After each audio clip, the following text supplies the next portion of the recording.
நீங்க பார்க்குற வரைக்குமே எங்கெல்லாம் ஆண் பாவம்ப்பா ரொம்ப நெருக்கடியில கஷ்டப்படுறான் அப்படின்னு எங்கெல்லாம் உங்களுக்கு தோணும்? இப்ப குழந்தைகள பார்க்க வேண்டும்னு ஒரு இருக்கு. ஒரு கஸ்டடி கேட்குறாங்கன்னா, பெண்களுக்கு தான் சாதகமா சட்டம் இருக்கு. எல்லாருக்கும் எமோஷனல்ஸ் இருக்கும். எல்லாருக்குமே வலி, வேதனைகள் இருக்கும். குழந்தைய பார்க்க முடியல.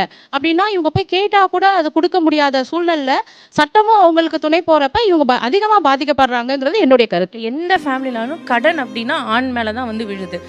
சில சமயம் மட்டும்தான் பெண்கள் வந்து கடனுக்கு போறாங்களே தவிர, பட் மோஸ்ட்லி கடன் வந்து ஆண்கள் தான் சுமக்குறாங்க. இப்போ எப்படி நம்ம பொம்பளைங்களை வந்து எப்போவுமே சாகிற வரைக்கும் நம்ம சமயக்கட்டு தான் நமக்கு கதிங்கிற மாதிரி பொம்பளைக்கு டேக் அடிக்கிறோமோ, அதே மாதிரி ஆண்களுக்கு உத்தியோகம் புருஷ லட்சணமே. சம்பாரிச்சு கொட்டணும்.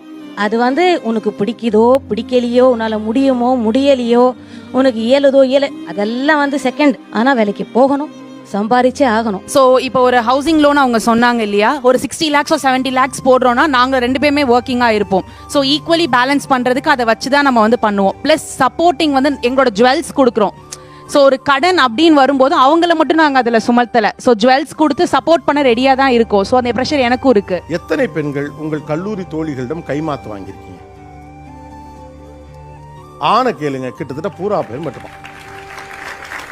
இஎம்ஐ டேட் வந்துருச்சு, உடனே பணத்தை டிரான்ஸ்ஃபர் பண்ணுன்னு கேட்டிருக்கீங்களா? இல்லை. ஆனா உங்க கணவர் கேட்டிருப்பார். பெண் பங்களிக்கலன்னு சொல்லல. இங்க விஷயம் என்னன்னா, பொறுப்பு 2 பேருடையது, பிரஷர் யாருடையது, அதுதான் கேள்வி.